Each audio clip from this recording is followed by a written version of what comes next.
dasar ya, tentang dasar, kemudian tentang prinsip ya. Yang kemarin harusnya tentang etika, cuma kembali lagi bahas tentang prinsip. Nanti ada dasar, ada dasar hukum, kemudian ada prinsip, ada etika ya.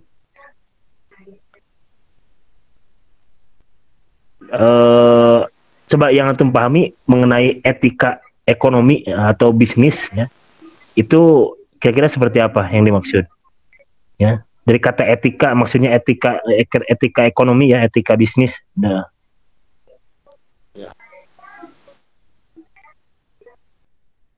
silakan ada yang mau menanggapi terkait etika dulu ya, maksudnya etika ekonomi dan bisnis itu seperti apa?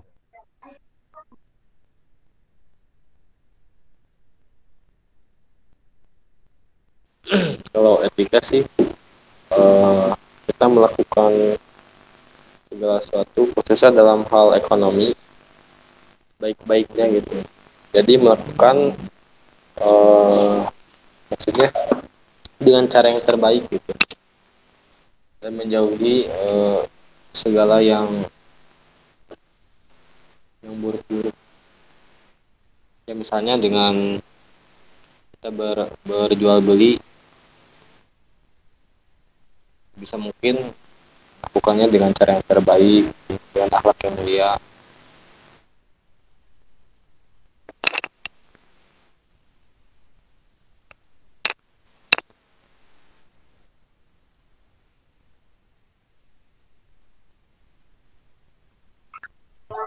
Antara prinsip dan etika itu kan berkaitan dengan nilai ya, nilai yang harus diterapkan, yang harus diimplementasikan dalam aktivitas ekonomi dan bisnis ya. Oh, etika lebih ke nilai itu. Nah,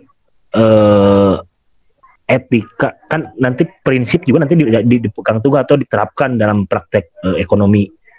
Nah, etika juga sama diterapkan dalam praktek ekonomi. Intinya dua-duanya adalah tentang nilai yang harus diterapkan dalam praktek ekonomi. Nah, coba yang antum pahami tentang etika ya, tadi betul berkaitan dengan baik, bagaimana melaksanakannya dengan baik. Dan prinsip pun seperti itu. Bagaimana melaksanakannya dengan baik. Ya. Cuma ada yang bisa lebih ini nggak, lebih spesifik menjelaskan atau membedakan lah. Karena nanti seperti prinsip dan etika ini akan mempengaruhi tentang penetapan atau legalitas hukum suatu aktivitas ekonomi ya. Misalkan jual beli ini dikatakan halal atau haram ya, atau makruh, ini nanti indikatornya atau parameternya prinsip dan etika ya, prinsip dan etika, sehingga bisa ditetapkan sebuah legalitas hukum bahwa aktivitas ekonomi yang ini adalah hukumnya demikian, misalkan halal atau haram. Nah, yang antum pahami terkait dengan etika hukum ekonomi dan bisnis, nah ini ada yang bisa ini nggak menjawab? Silakan.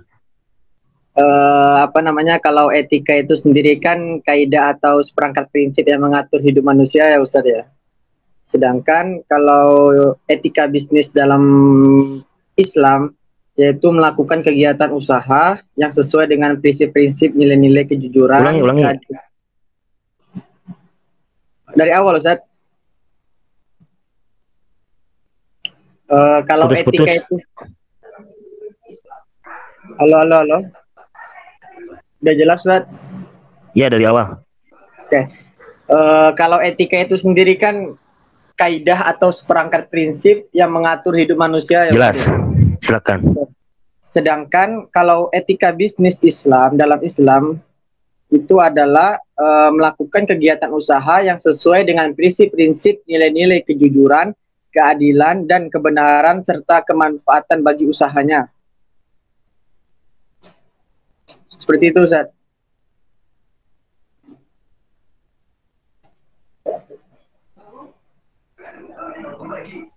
Berarti yang menerapkan prinsip gitu. Iya, Ustaz. Yang menerapkan prinsip mengatur hidup manusia itu etikanya, Ustaz. Sedangkan kalau etika dalam Islam itu melakukan kegiatan usaha sesuai dengan prinsip-prinsip nilai-nilai kejujuran, keadilan, dan kebenaran serta kemanfaatan bagi usahanya. Nah, coba yang lainnya.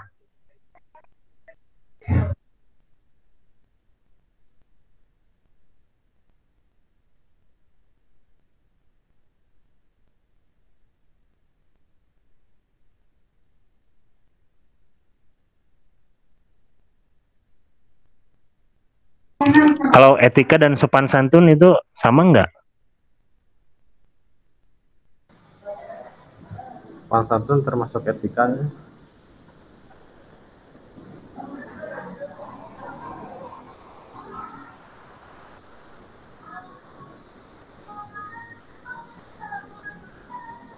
Etika itu perilaku, Ustaz. Dan sopan santun termasuk dalam etika. Jadi lebih ke tata cara yang baik gitu ya. Tata cara dalam melakukan hal yang baik.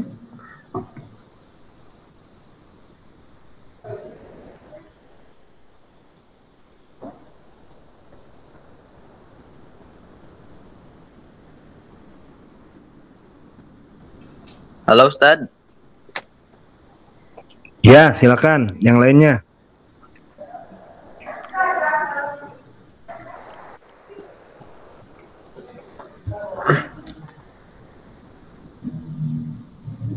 Jadi kan antara etika dan prinsip itu ada nilai yang dijunjung ya. Ada nilai yang dijunjung. Maksudnya ada apa namanya? Ya nilai yang harus diperhatikan. Misalkan etika tidak boleh merugikan orang lain, misalkan. Itu nilainya berarti tidak boleh merugikan orang lain. Termasuk nanti ada dalam prinsip juga bahwa yang namanya aktivitas ekonomi dalam Islam itu harus menghadirkan kemaslahatan, menghindari kemudaratan. Itu kan hampir sama gitu ya. Hampir sama antara etika dan prinsip.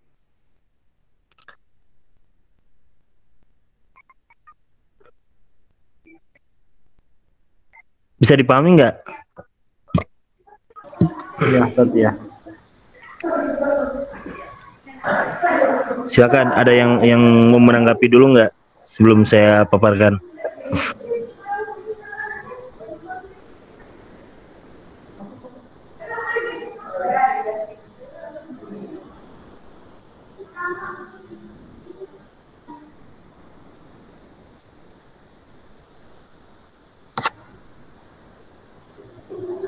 Antum semua pegang mushaf nggak?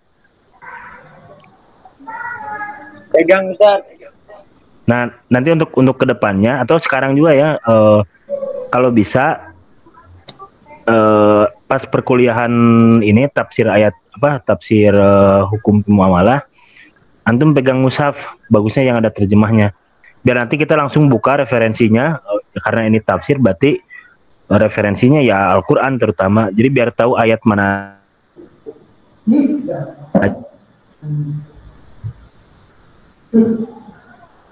Ya, Ustaz. Siap.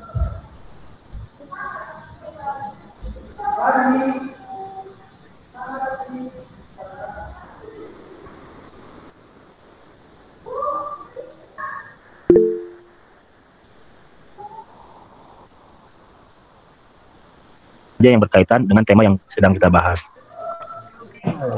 Tapi tentang etika ya dalam Islam itu tentang bagaimana ekonomi dan bisnis Islam itu menerapkan nilai-nilai yang sesuai dengan Islam. Berarti prinsipnya sesuai dengan prinsip Islam dan etikanya pun sesuai dengan etika yang diajarkan oleh Islam.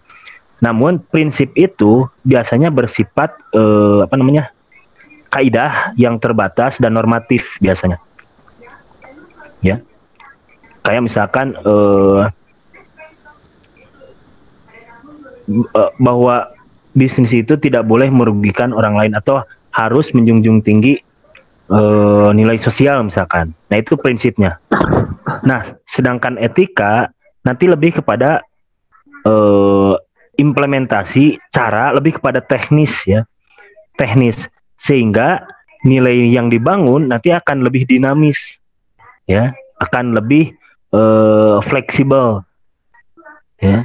Bisa saja misalkan dalam konteks tertentu ini menyalahi hukum yang sudah ditetapkan, tetapi ada beberapa hal yang bisa merubah kondisi tersebut ya. Kalau dalam fikih itu ada istilahnya darurah gitu ya, itu kan lebih kepada kondisi yang mendesak dalam hal itu. Nah, maksudnya etika bisnis dalam Islam itu nanti lebih bersifat dinamis, lebih bersifat fleksibel, banyak sekali pertimbangannya. Karena kalau masalah prinsip itu nanti tidak bisa tawar-menawar. Tapi dalam prakteknya, dalam teknisnya, implementasinya, atau tadi yang disebut oleh siapa, ilham perilakunya, itu nanti bisa fleksibel ya, bisa fleksibel. Misalkan secara prinsip apa namanya, bahwa yang nama jual beli itu harus yadan biadin misalkan ya. Kan kalau secara makna itu yadan biadin itu dari tangan ke tangan gitu, langsung gitu. Tapi bagaimana dalam etikanya? Nah, selama menjunjung nilai itu, maka penerapan prinsip yadan biadin meskipun jarak jauh itu bisa dilakukan, asalkan misalkan faktor-faktor yang lain terpenuhi. Nah, masalah prinsip dan etika dari sudut penerapan atau mengangkat sebuah nilai itu bisa dikatakan sama, baik prinsip ataupun etika sama-sama mengangkat atau menerapkan atau menjunjung tinggi nilai-nilai Islam. Tapi yang beda nanti kalau prinsip itu lebih ke kaidah, lebih yang bersifatnya normatif dan statis ya. Karena yang namanya prinsip itu nggak boleh rubah-rubah gitu. Tapi kalau berkaitan dengan etika, meskipun nilai-nilainya sama dengan prinsip ya, tapi nanti dalam hal penerapan ini lebih bersifat dinamis ya, fleksibel gitu ya, melihat kondisi, melihat situasi ya seperti apa. Nah, maka etika bisnis dalam ekonomi dan Islam itu nanti tidak jauh beda, mengacu kepada prinsip. Cuma dalam teknis ada beberapa pertimbangan, diantaranya adalah tentang bagaimana kebiasaan, bagaimana adat suatu wilayah atau suatu daerah itu diterapkan ya. Sampai sini bisa dipahami nggak yang dimaksud dengan etika bisnis dalam ekonomi dan bisnis Islam? Intinya penerapan nilai tadi sudah bisa disampaikan oleh beberapa rekan-rekan.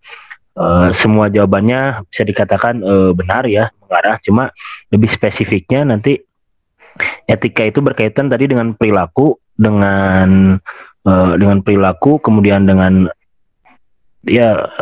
penerapan prinsip yang bersifat dinamis ya, yang bersifat fleksibel. Seperti misalkan sopan santun kan bagian dari etika. Nah, sopan santun ini kan tidak bisa digeneralisir ya.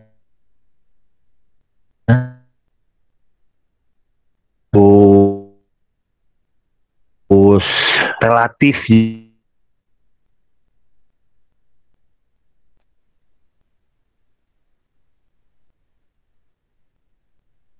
adat Batak, adat Sunda, adat Jawa dengan sopan santun. Tapi berkaitan dengan prinsip, misalkan prinsipnya itu menghargai yang lebih tua, menyayangi yang lebih muda misalkan. Itu secara prinsipnya. Nah, secara etikanya itu seperti apa? Perilakunya seperti apa? Teknisnya seperti apa? Itu bersifat dinamis. Sampai sini bisa difahami.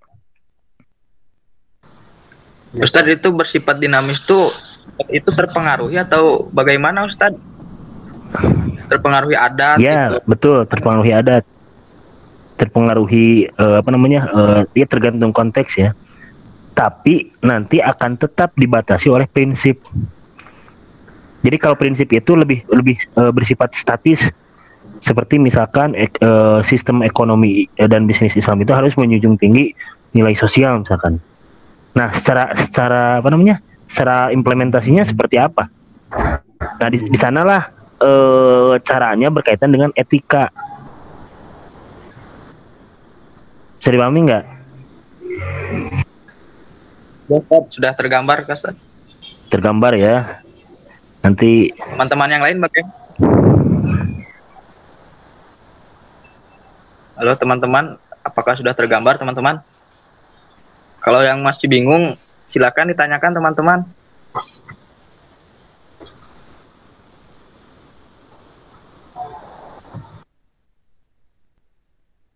tapi mudah-mudahan bisa dipahami lah. Nah, langsung aja terkait dengan tafsir apa namanya etika ya, tafsir etika hukum ekonomi dan Islam. Antum bisa buka yang pertama surah Al-Qasas, surat Al-Qasas ayat 77 ya, ayat 77. A'udzubillahi minasyaitonirrajim. Wa batagi fi ma ataqallahu daral akhirah wa la tansa nasibaka minad dunya wa ahsin kama ahsanallahu ilaika wa la tabtagil fasada fil ardi innallaha la yuhibbul mufsidin. Ya. Kalau dilihat dari sudut pandang prinsip, ini sangat prinsipil ya, sangat prinsipil. Tapi dalam implementasinya ini akan sangat fleksibel ya. Jadi wabatagi fima ataqallahu darul akhirah, dan carilah pada apa yang telah dianugerahkan Allah itu yang orientasinya itu untuk darul akhirah ya, untuk kebahagiaan akhirat. Tapi walatan sanasi baka minad dunya. Tapi jangan lupa tentang kebahagiaanmu atau kebaikanmu di dunia ya. Wa ahsin kama ahsanallahu ilaik, dan berbuat baiklah sebagaimana Allah telah berbuat baik kepadamu. Kata begil fasada fil ard ya. Dan janganlah kamu berbuat kerusakan di muka bumi. Ya innallaha la yuhibbul fasad. Jadi setidaknya ada 3 poin di sini, ada 3 nilai. Pertama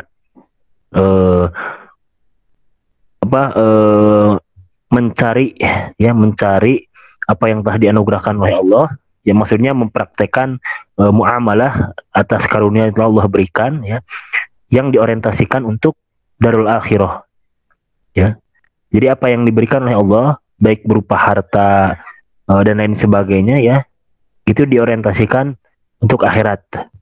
Tapi walatan sanasibaka minad dunya. Jangan lupa tentang nasibmu ya, tentang kebahagiaanmu, tentang kepentinganmu di dunia. Intinya ada keseimbangan. Ada keseimbangan antara orientasi akhirat dan dunia. Jadi jangan dibalik nih. Justru yang didahulukan di sini orientasinya bukan dunia ya. Pertama itu gunakan aset yang telah Allah berikan kepada kita untuk akhirat. Tapi jangan lupa tentang keduniaan. Bukan gunakan aset kalian dari Allah itu untuk dunia, jangan lupakan akhiratnya. Jangan dibaliknya. Karena ini susunan dari Al-Qur'annya sudah seperti ini. Wabtagi fima ataqallahu darul akhirah wala tansa nasibaka minad dunya. Tapi sekarang kebanyakan secara etika ya, secara implementasinya kebalik. Akhirnya untuk urusan akhirat ya sisa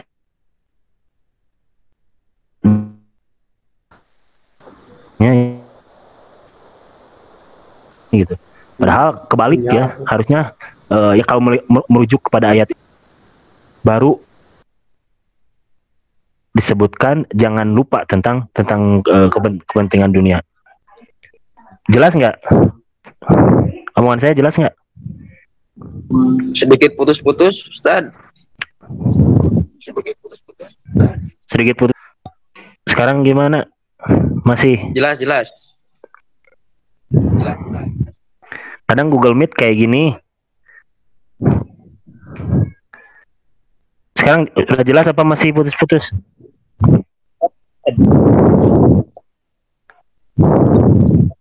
Jelas. Masih putus-putus. Oke. Intinya dalam surah Al-Qasas ayat 77 ini, nanti bisa dibaca ya, dibuka mushafnya. Pertama, untuk menggunakan aset yang telah Allah berikan kepada mereka ya, atau kepada kita, ini terkait dengan muamalah tentunya. eh, bahwa orientasi yang pertama itu diperintahkan wabtagi. Ini jelas ya pakai pakai apa namanya pakai lah. Tapi ada step, jangan dulu lu berkan akhirat gitu. Walatan sanasiba kamina dunia, tapi jangan lupakan kepentinganmu atau kebahagiaanmu di dunia ya. Jadi jangan dibalik, jangan wabatagi fima ataqallahu di dunia walatan sinasibaka fil akhirah, jangan kayak gitu ya. Konsep dalam Al-Qur'annya wabtagi fima ataqallahu daral akhirah walatan sanasibaka minad dunya. Nanti ini akan berkaitan dengan misalkan surah Al-Quraisy ya, Lillahi Quraisy. Ini konsep mencari karunia, mencari apa namanya? Ya mencari karunia Allah ya di dunia itu, ketika Lillahi Quraisy illa fihim rihlatash syita'i was-shaib. Jadi dalam konteks masyarakat Quraisy itu sering berpergian, dagang sana kemari, suka rihlah ya, suka melakukan perjalanan bisnis di syita'i was-shaib, baik di musim dingin atau di musim panas ya. Tapi dijelaskan oleh Allah, falya'bud rabb hadzal bait alladzi at'amahum min ju'i wal khauf. Padahal disuruh beribadahlah. Kalian nggak usah rilah kesana kemari. Kalau kalian sudah beribadah itu, falya'bud rabb hadzal bait alladzi at'amahum min ju'i wa amanahum min khauf. Nanti Allah lah yang maha memberikan makan, yang menghilangkan rasa takut ya, yang memberi rasa aman. Nah, di sini linear dengan ayat ini bahwa urusan dunia itu diposisikan kedua setelah akhirat ya. Bukan berarti tidak penting urusan dunia ya, bukan berarti tidak penting urusan dunia, tapi konsepnya itu menurut Al-Qasas ayat 77, akhirat dulu baru walatan sanasibaka minad dunya. Nah, dalam proses muamalah itu ya, nanti wa ahsin kama ahsanallahu ilaik ya, wa ahsin dan berbuat baiklah ya, kama ahsanallahu ilaik, sebagaimana Allah telah berbuat baik kepada engkau. Jadi kita diperintahkan secara etika itu berbuat baik. Nah, terkait dengan teknis tadi dikatakan makanya berbuat baik itu bisa dikatakan prinsip, tapi implementasinya itu lebih kepada etika ya. Bagaimana cara berbuat baiknya itu sangat relatif, sangat dinamis ya.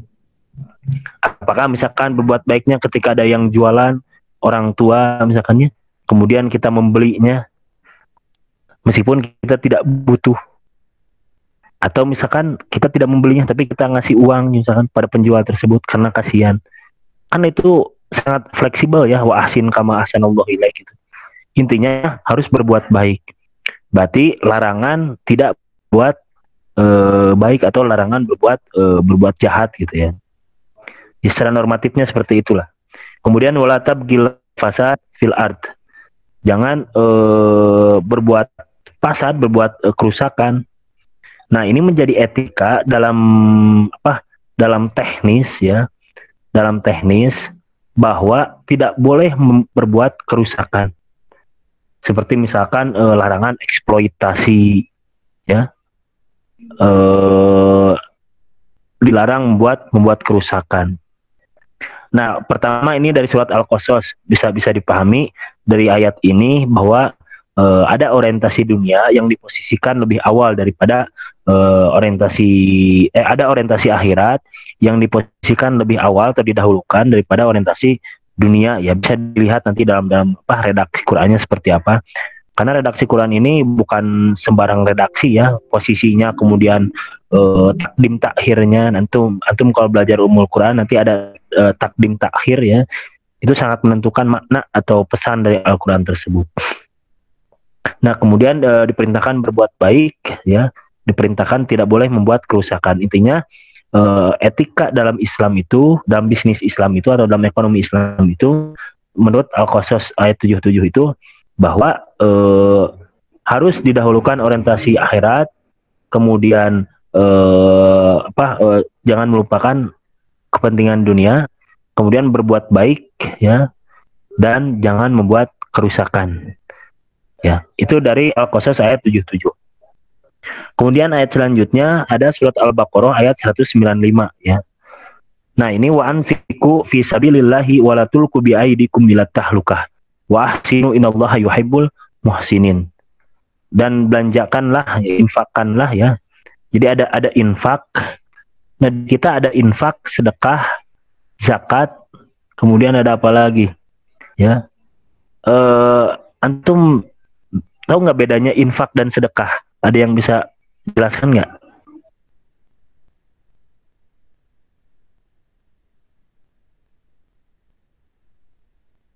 Halo, ada yang bisa bedain nggak antara infak dan sedekah? Kalau ini Ustaz, kalau infak itu nominalnya itu udah ditetapkan Ustaz. Kalau sedekah seberapa sebebasnya. Infak ditetapkan nominalnya. Apa Ya, tidak Ustaz. ditetapkan? Ditetapkan. Ada, apa namanya tuh? Kayak kalau enggak itu infak sekian. Kalau sedekah nggak ada patokan gitunya Ustaz. Setahu Ana Ustaz ya, setahu yang Ana lihat. Ada yang lain nggak? Ada yang lain nggak? Ini antum harus paham ini istilah yang sangat mendasar. Bahkan di kita ada zakat, infak, sodakoh. Ada lajis lembaga amil zakat, infak, dan sodakoh. Ya. Harus paham itu. Ada lagi nggak yang lain yang mau menambah? Saya Ustaz. Silahkan. Kalau infak diberikan untuk berdonasi, membantu orang-orang yang sedang membutuhkan. Kalau sedekah diniatkan untuk mendekatkan diri kepada Allah.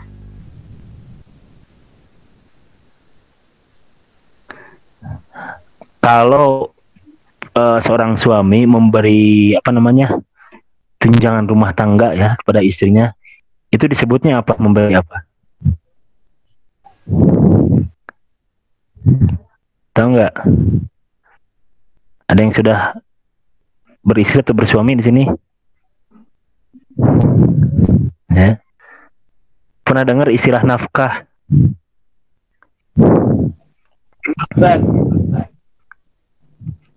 Nah, itu infak namanya. Jadi infak itu menggunakan harta. Infak itu membelanjakan harta. Nanti ada yang membelanjakan hartanya untuk sedekah, ada yang membelanjakan hartanya untuk sedekah, ada juga yang membelanjakan hartanya tidak untuk kebaikan. Itu infak juga. Makanya di sini wa anfiqu fi sabilillah, bukan perintah untuk infak di sini. Belanjakanlah hartamu di jalan Allah. Bagaimana cara membelanjakannya? Ya belanjakan, mau misalkan untuk sedekah, mau zakat, atau mau bermuamalah, berbisnis dengan aturan Allah. Jadi bukan perintah untuk infak. Nah, atau bisa dikatakan infak itu menggunakan harta, membelanjakan harta secara umum. Maka lembaga amil zakat, infak, dan sedekah itu perlu dikaji ulang. Karena infak, kalau infaknya seperti misalkan berdonasi dan sebagainya yang tidak wajib, itu sudah terwakili oleh kata sedekah. Ya, makanya sebenarnya cuma dibagi dua sedekah itu. Ada sedekah yang wajib. Wajib itu yang ditentukan nominalnya. Ada yang tidak wajib. Itu yang disebut dengan sedekah yang kita kenal dengan biasanya infak. Ya. Ditentuin itu oleh manusia, bukan oleh Allah. Misalkan infaknya segini. Padahal itu sama aja dengan sedekah, ya. Dengan iuran. Jadi cuma di istilah di kita infak itu sudah seperti itu. Ya. Tapi sebenarnya secara makna lugawi, secara istilahnya, infak itu membelanjakan harta, ya. Makanya di sini wa anfiqu fi sabilillah wa la tulqu bi aydikum ila tahlukah, ya. kemudian wa ahsinu innallaha yuhibbul muhsinin. Maka dalam proses muamalah menurut Al-Baqarah ayat 195 harus berinfak di jalan Allah. Maksudnya sesuai dengan aturan Allah, fisabilillah di jalan Allah. Maksudnya di jalan Allah gimana? Yaitu untuk memfasilitasi atau menunjang atau saling membantu dalam hal taqarrub ilallah, ya. Seperti misalkan ada nilai sosialnya, ada nilai moralnya dan lain sebagainya. Nah, etika yang terkandung dalam 195 dari surah Al-Baqarah ini adalah bahwa berbisnis atau bermuamalah, ya, berbisnis atau beraktivitas ekonomi atau bisnis dalam Islam atau menurut Al-Quran itu ya harus di jalan Allah. Kalau harus di jalan Allah berarti harus sesuai dengan ketentuan agama Islam. Nah, ini yang membedakan antara ekonomi Islam dengan ekonomi konvensional, misalkan seperti itu nanti. Tapi ini lebih terkait dengan etika, ya.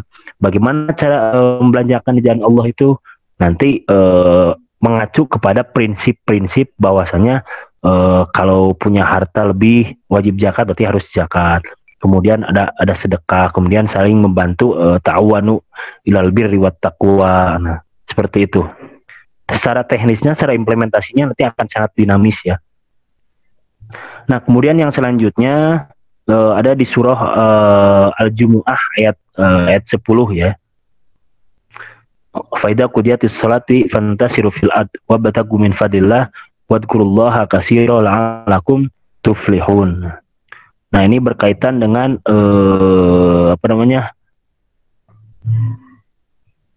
bahwa secara etika, ya,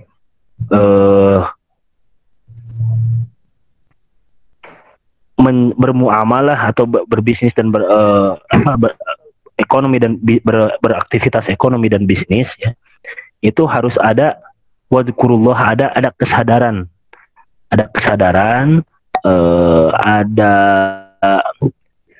ingatan yang konsisten, yang terus menerus, ya. Di fantasiru fil ardi wabtagu min fadlillahi wadkurullaha katsiran la'allakum tuflihun. Maka di setiap aktivitas bisnis itu harus zikir. Dalam artian zikir ini harus senantiasa ingat kepada Allah. Jadi secara etika dalam ekonomi Islam itu, mau jual beli, mau bisnis, mau apa itu harus disertai dengan ingat kepada Allah. Bagaimana cara ingatnya? Itu bebas, sangat dinamis, ya, bersifat relatif. Nanti misalkan dalam sebuah perusahaan, nanti di sana ditulis misalkan banner besar Asmaul Husna, misalkan supaya terbaca, supaya ingat. Atau misalkan dalam setiap transaksi itu diakhiri dengan misalkan saling mendoakan, ya, selain ijab qabul ada doa. Itu dengan tujuan misalkan supaya Allah yang maha pemberi rezeki. Nah, itu secara etikanya, ya. Secara etikanya itu sangat dinamis, ya, bagaimana caranya. Ya, penting nilainya adalah senantiasa ingat kepada Allah dalam setiap perilaku bisnis atau perilaku ekonomi, seperti itu. Itu Al-Jumu'ah ayat 10. Nah. Kemudian di Al-Jumu'ah ayat 11. Wa idza ra'au tijaratan aw lahwan yanfaddu ilaiha wa tarakuka qa'ima qul ma indallahi khair minallahi wa minat tijarah wallahu khairur raziqin. Nah, ini secara asbabun nuzulnya itu ketika Nabi sedang khutbah, ya, orang-orang pada berhamburan, pada meninggalkan. Demi apa? Demi melakukan kegiatan ekonomi, ya, dan melakukan lahwan itu kayak permainan, gitu, ya. Wa minat tijarah, dan transaksi atau jual beli. Nah, ini sangat dikecam oleh Allah sehingga turun ayat ini. Wa idza ra'au tijaratan aw lahwan yanfaddu ilaiha wa taruka qa'ima. Qul ma indallahi khair minallahi wa minat tijarah wallahu khairum minar raziqin. Jadi ketika itu Nabi Muhammad ditinggalin oleh beberapa orang ketika sedang khutbah. Maka diperintahkan, katakanlah wahai Muhammad pada orang-orang tersebut bahwasanya apa yang ada di Allah itu lebih baik daripada sekedar permainan dan transaksi jual beli. Ini lebih kepada menyadarkan bahwasanya Allah itu sang pemberi rezeki, ya. Allah itu sang pemberi rezeki, dan ketika ibadah dapat terganggu oleh aktivitas bisnis, ya, itu nanti pada suatu kasus itu harus ditinggalkan, ya, kecuali memang nanti ada hal-hal yang menjadi ada faktor lain yang mengharuskan, misalkan meninggalkan ibadah. Misal ketika beraktivitas atau bermuamalah kemudian sampai bukan meninggalkan, ya, mengakhirkan sholat, itu nanti ada misalkan seperti apa, ya. Intinya bahwa apa yang ada di Allah itu lebih baik daripada hanya sekedar permainan dan jual beli, atau keuntungan yang Allah akan berikan dari sebuah ketaatan kepada Allah itu jauh lebih baik daripada keuntungan yang dihasilkan dari transaksi jual beli, ya, seperti itu. Nah, itu nanti secara etika juga akan sangat bersifat dinamis, ya, selama menjunjung tinggi dan menyadari bahwasanya apa yang ada di Allah itu lebih baik, jauh lebih baik daripada hasil dari proses transaksi atau jual beli.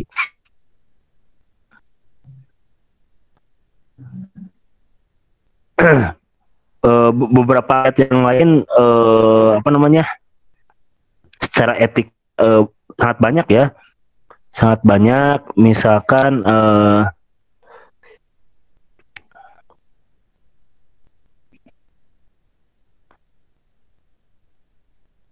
terus misalkan dalam surah Ad-Dariyat, ya, dalam surah Ad-Dariyat, wa fi amwalihim haqqun lisa'il wal mahrum, dan pada harta untuk orang miskin yang meminta dapat bagian. Nah, ini menjadi etika juga bahwa dalam membelanjakan aset yang telah Allah berikan kepada kita, atau harta yang telah Allah berikan kepada kita, atau rezeki yang telah Allah berikan kepada kita, di sana harus ingat ada hakul lisail wal mahrum. Ada bagian bagi orang yang tidak mampu, orang yang miskin, baik orang yang miskinnya itu yang minta secara terang-terangan, atau orang yang tidak minta karena menjaga kehormatan, ya. Jadi orang miskin itu ada dua tipe, ya. Ada yang minta terang-terangan, ya. Ada yang tidak minta, ya. Karena dia bukan hanya sekedar malu, tapi menjaga kehormatan. Bahwa saya tidak akan minta kepada makhluk, misalkan. Saya mintanya hanya kepada Allah. Nah, nanti Allah yang menggerakkan orang yang mampu sehingga memberi meskipun dia tidak minta pada orang lain. Nah, bahwa dalam proses transaksi atau aktivitas ekonomi dalam Islam itu harus ada nilai kepedulian terhadap yang lain, ya. Karena bukan hanya kita sekedar peduli, tapi itu menjadi sebuah kewajiban, ya. Jadi kalau ada bahasa hak, ya, maka lawannya kewajiban. Ketika bagian dari kita itu ada hak orang yang miskin, berarti kewajiban kita memberikannya, ya. Jadi kalau ada hak, ada kewajiban. Kalau bagi mereka itu adalah hak, sehingga mereka boleh minta, ya. Ketika miskin, mereka boleh minta, ya. Tentunya mintanya dengan cara yang baik, ya. Nah, maka ketika mereka meminta hak mereka, itu kewajiban bagi kita, misalkan yang mampu, untuk memberikannya. Nah, etika tersebut atau nilai tersebut ketika diterapkan dalam aktivitas ekonomi itu menjadi sebuah etika, ya. Etika yang harus dipraktekkan. Nah, kurang lebih itulah ayat-ayat terkait dengan etika ya. Nanti bisa dilihat ayat yang lainnya seperti misalkan Ali Imran ayat 92, lan tanalul birra hatta tunfiqu mimma tuhibbun. Bahwasanya memberi kepada orang itu ya harus sesuatu yang bagus gitu ya, yang disukai sehingga disebut sebagai sebuah kebaikan. Sampai sini ada yang ditanyakan nggak terkait ayat-ayat tadi?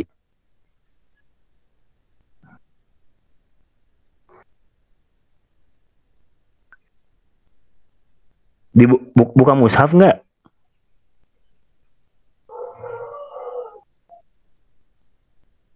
Sambil pegang mushaf nggak? Sambil saya.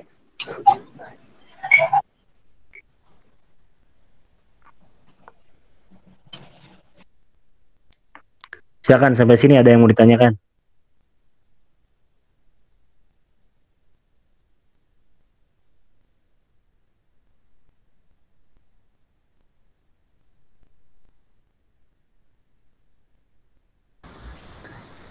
Bukan.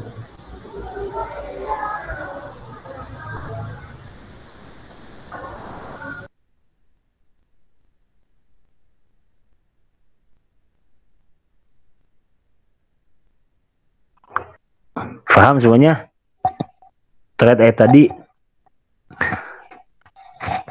Kalau misalkan kita lihat dari ayat-ayat tadi dan beberapa ayat yang lain ada ya tadi seperti yang dikatakan Ali Imran, kalau saya bacakan semua kebanyakan. Intinya ada ayat-ayat tersebut setidaknya membangun 5 etika dalam hukum ekonomi dan bisnis ya dalam Islam.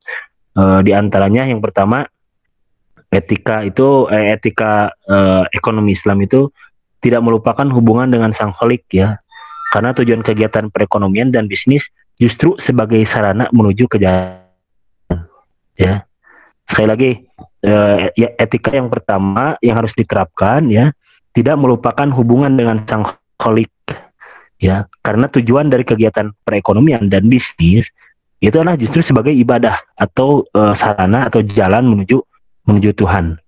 Nah, ini akan tentu sangat membedakan sekali antara konsep hukum ekonomi Islam dengan ekonomi konvensional. Jadi ada nilai spiritualnya ya. Secara prinsipnya bahwasanya harus memusatkan segala sesuatu itu pada sang kholik, termasuk ekonomi dan bisnis. Nah, ini yang pertama ya, hukum etika yang pertama, hukum etika ekonomi Islam yang pertama yaitu tidak melupakan hubungan dengan sang kholik, karena tujuan kegiatan perekonomian justru adalah sebagai sarana ibadah ya, sarana menuju Tuhan. Nah, kedua bersifat teologis ya, bahwa harus memiliki tujuan untuk memudahkan jalan menuju peribadatan kepada Allah melalui sarana penunjang yang membangun ya, bukan sebaliknya yang merusak atau yang menghalang-halangi.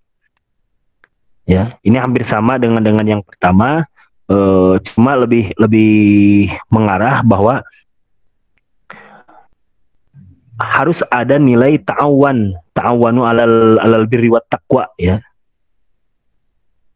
Kalau yang pertama itu lebih menyadarkan bahwa segala sesuatu itu harus bersifat ibadah. Nah, kalau yang kedua secara aktivitasnya harus saling memudahkan untuk peribadatan kepada Allah tersebut ya. Nah, kemudian yang ketiga harus melalui sistem ekonomi dan bisnis yang benar, transparan, kemudian akuntabel dan sah menurut agama. Kemudian undang-undang dan kesepakatan yang berlaku di dalam suatu hukum adat atau masyarakat, tanpa ada yang dirugikan, tanpa ada yang tertipu, tertekan, tanpa ada yang terancam jiwa, agama, pikiran, kehormatan, hartanya, atau yang kita kenal dengan maqasid syariah ya. Jadi harus sesuai dengan nilai-nilai yang disahkan oleh agama, kemudian adat atau undang-undang yang berlaku. Nah, ini lebih kepada etika kan bersifat dinamis. Nanti kalau menurut agama, oke, misalkan final ya, agama itu nanti memiliki peraturan seperti ini. Seperti misalkan agama memiliki peraturan tidak boleh adanya praktek riba. Itu sudah jelas. Nah, kemudian ada undang-undang terkait dengan aturan ekonomi, misalkan tidak boleh apa misalkan ya, yang sifatnya nanti relatif ya. Bisa saja undang-undang yang ada di Indonesia itu berbeda dengan undang-undang yang ada di negara lain terkait dengan praktek ekonomi. Nah, ini berkaitan dengan etika. Hal-hal seperti itu harus dilakukan dalam rangka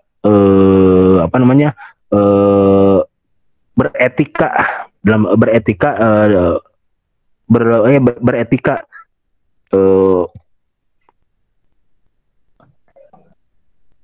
melakukan praktek ekonomi dengan penuh etika ya.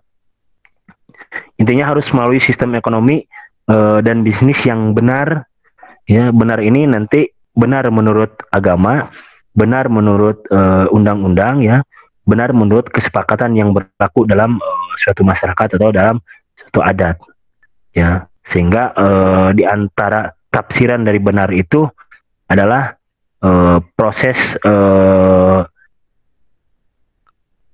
transaksi, misalkan aktivitas ekonomi yang bersifat transparan, kemudian akuntabel ya, kemudian tidak merugikan, tidak menipu, tidak menekan atau mengancam ya, baik mengancam jiwa, agama, pikiran dan sebagainya. Itu yang ketiga secara etikanya ya. Kemudian yang keempat, ini etika ekonomi dalam Islam itu harus bersifat kemanusiaan dan berfungsi sebagai sosial. Ini berkaitan dengan fungsi manusia sebagai khalifah ya. Sehingga dengan kesadaran adanya tanggung jawab sosial bagi masyarakat ya, yang tidak beruntung dan tidak mampu dengan pelayanan yang terbaik ya. Jadi dengan ekonomi dan bisnis Islam itu harus menimbulkan kesadaran bahwa adanya tanggung jawab sosial bagi masyarakat yang tidak beruntung, yang tidak mampu, yang memiliki kekurangan.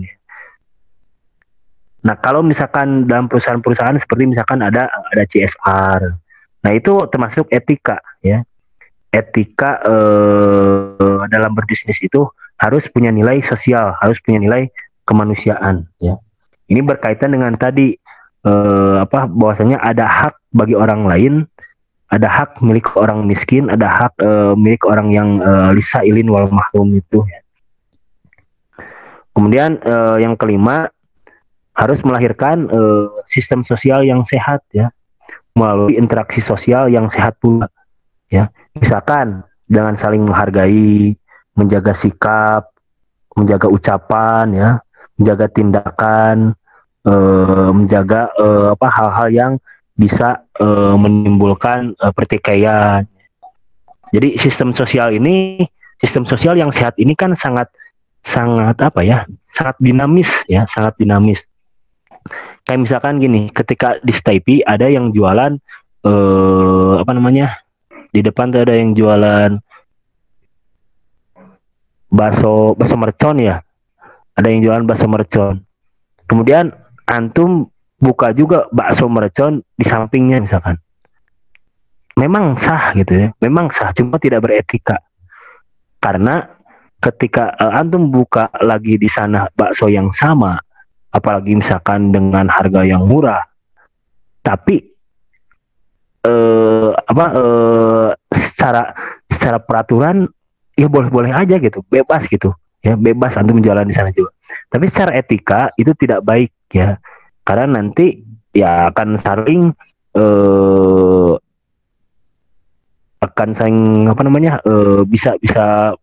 bisa bentrok gitu ya, bisa bentrok.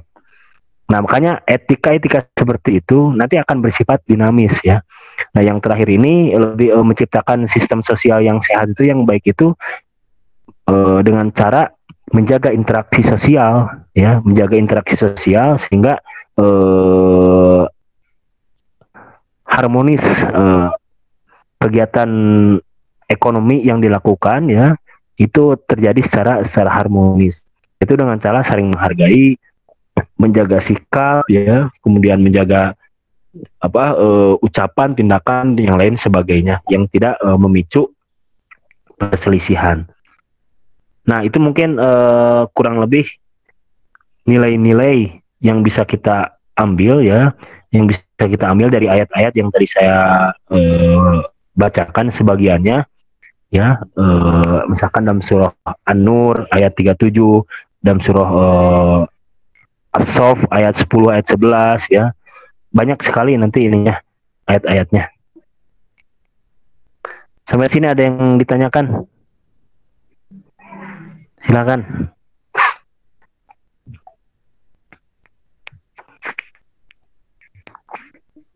Silakan, giliran antum yang diskusi hampir 1 jam saya ini.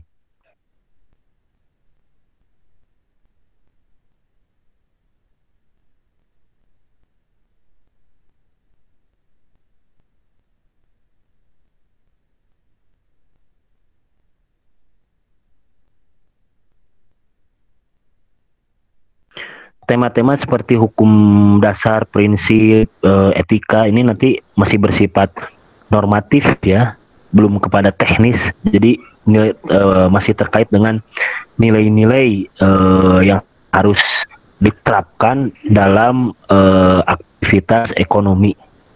Nanti secara teknis berkaitan dengan misalkan riba, kemudian mudharabah, itu lebih kepada teknis. Yang nanti apakah pelarangan riba itu menjunjung tinggi nilai atau prinsip dan etika ekonomi Islam atau seperti apa, kemudian musyarakah, mudharabah itu nanti seperti apa. Nah, itu lebih kepada teknis. Kalau sekarang baru terkait dengan nilai-nilai yang pastinya akan sangat bersifat normatif ya. Silakan, ada yang mau ditanyakan atau yang menambahkan? Saya mau nanya Ustaz. Misalkan seperti ini Ustaz, kan ada itu gerakan belanja di warung sama Muslim Ustaz ya. Nah, jadi ini Ustaz, ada warung punya orang Kristen ya Ustaz. Warung ini dia udah lama berdirinya Ustaz. Dulu sebelum warung yang mau dibuat ini, warung punya orang Muslim ini dibuat, orang-orang pada beli di situ Ustaz ya. Nah, tapi gara-gara ada gerakan belanja di warung Muslim sendiri, maka ada seorang yang membuat warung di dekat punya orang Kristen itu Ustaz. Nah, itu apakah termasuk dari kata Ustaz etika, sedangkan saingan kita itu orang Kristen, atau tetap tidak etika juga Ustaz?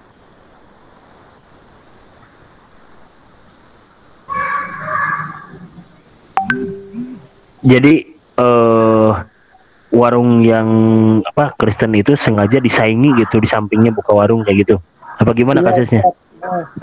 Karena ada gerakan belanja di warung Muslim lah gitu Ustaz. Sedangkan warung Kristen ini udah lama berdirinya gitu Ustaz. Maka warung Muslim ini dibangun biar orang-orang belanja di warung Muslim. Nah, pas banget itu tuh berdekatan sama warung punya orang Kristen ini. Itu termasuk dari etika atau enggak Ustaz? Itu menimbulkan konflik nggak? Sebenarnya nggak menimbulkan konflik Ustaz. Kadang kayak gini, kayak misalkan di satu daerah ya, atau antum kalau misalkan di rest area, contohlah kalau yang pernah ke Bandung misalkan di Jalan Nagreg, itu sepanjang jalan berderet, jualannya sama itu. Jualannya umbi, misalkan tahu Sumedang, itu jangankan berjarak 1 atau 2 meter, ini nempel gitu, dan jualannya pun sama. Nah, ketika kondisinya seperti itu tidak jadi masalah. Tapi kalau misalkan di daerah tersebut sudah ada satu tempat yang berjualan misalkan produk A, kemudian kita buka lagi dengan menyaingi, padahal adat secara di sana itu kurang elegan, misalkan kurang ini kurang pas, kurang beretika. sekalipun di sampingnya itu adalah warung non muslim misalkan. Karena apa? Karena nanti akan menimbulkan fitnah. Secara aturan itu tidak jadi masalah, sah-sah saja. Antum mau jualan di mana-mana misalkan dengan produk yang sama, di samping toko dengan produk yang sama, itu tidak jadi masalah. Tapi ada hukum yang tidak tertuliskan, yaitu hukum etika yang berkaitan dengan adat. Kalau misalkan ada impactnya, ada impactnya misalkan si orang non muslim ini kesal dengan umat Islam lantaran warung itu, lantaran merasa terusik misalkan, berarti kan itu kurang elegan juga. Nah, itu bisa dikatakan kurang beretika. Cuma kalau misalkan secara kultur, secara adat itu tidak jadi masalah, ya itu tidak jadi masalah. Seperti halnya tadi ada warung yang berderet dengan produk yang sama, dan itu tidak jadi masalah karena memang adatnya seperti itu. Maksudnya sistem sosial yang sudah berjalan seperti itu, jadi tidak jadi masalah. Bisa dipahami nggak kira-kira? Atau ada yang lainnya yang ingin menambahkan? Bisa Ustaz. Ron.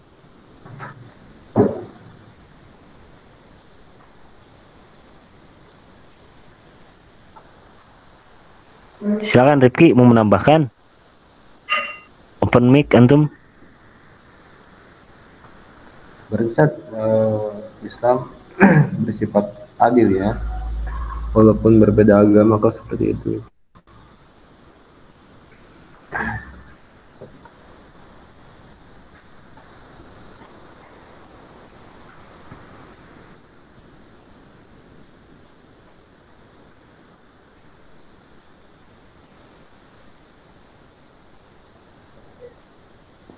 Iya betul, harus ya keadilan itu ya harus ditegakkan ya. Kalau memang itu berkaitan dengan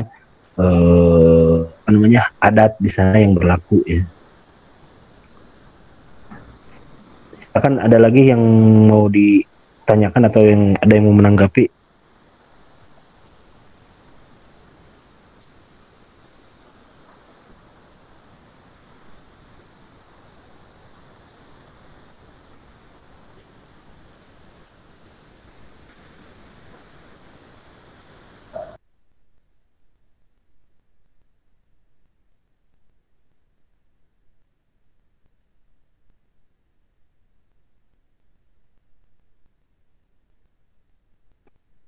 Nggak ada. Semuanya sudah bisa difahami ini terkait dengan etika ya. Insyaallah Pak Ustaz. Setidaknya kalau dalam perspektif Al-Quran tadilah ada 5 nilai atau 5 etika terkait dengan ekonomi atau bisnis Islam ya, yang tidak melupakan hubungan dengan Sang Khalik, kemudian saling memudahkan dalam jalan menuju peribadatan kepada Allah, kemudian menggunakan sistem ekonomi yang benar ya, transparan atau sah menurut agama, undang-undang dan budaya ya, kemudian bersifat kemanusiaan ya, membantu yang tidak mampu ya, membantu yang tidak mampu, atau yang tadi harus ada kesadaran bahwa dari harta yang kita miliki ya, ada hak orang-orang yang miskin, baik yang sa'ilun atau yang mahrum. Kemudian yang terakhir harus melalui atau melahirkan sistem sosial yang sehat ya, yaitu yang tidak sikut sana sikut sini ya, sehingga tidak harmonis ya.